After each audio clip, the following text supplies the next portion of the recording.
Have you ever looked at your salary slip and thought, where does all this money disappear? That was me every month. I used to earn a decent amount, but somehow my bank account acted like it had a secret leak. My turning point didn't start with a financial guru or a big promotion.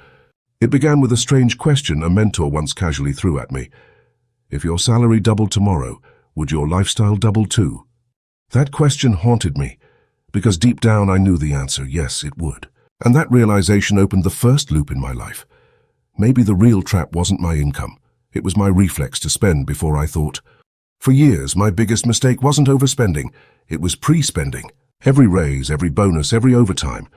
I mentally spent it weeks before it even arrived. New shoes, new phone, weekend trips. I didn't even enjoy half of them.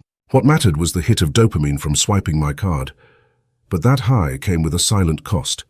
I once calculated that if I had simply invested $150 a month earlier in index funds or dividend stocks with compound growth, I'd already have over $18,000 sitting quietly in my portfolio. That number shook me. I felt like I'd betrayed my future self.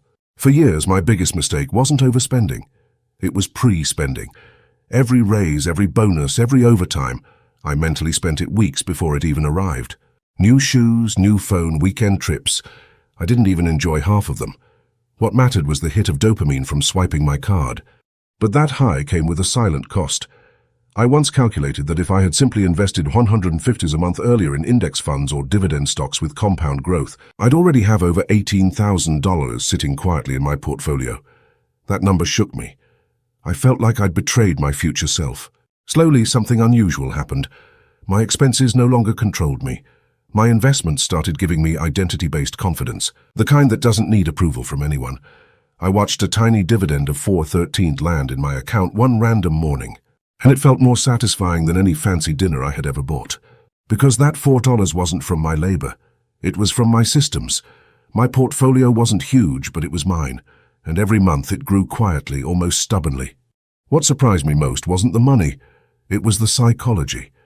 When you start investing consistently, your brain rewires itself. You begin seeing delayed gratification, not as sacrifice, but as strategy. You stop chasing lifestyle upgrades and start chasing equity growth, long-term investing, and financial freedom. And here's the twist you'll discover if you stay on this path. The moment your money starts working harder than you do, your life stops feeling like a race. If you apply this transformation, moving from emotional spending to intentional investing, you won't just grow your net worth. You'll build a future where your salary isn't something you survive on. It's something you multiply. And once you taste that power, you'll never go back.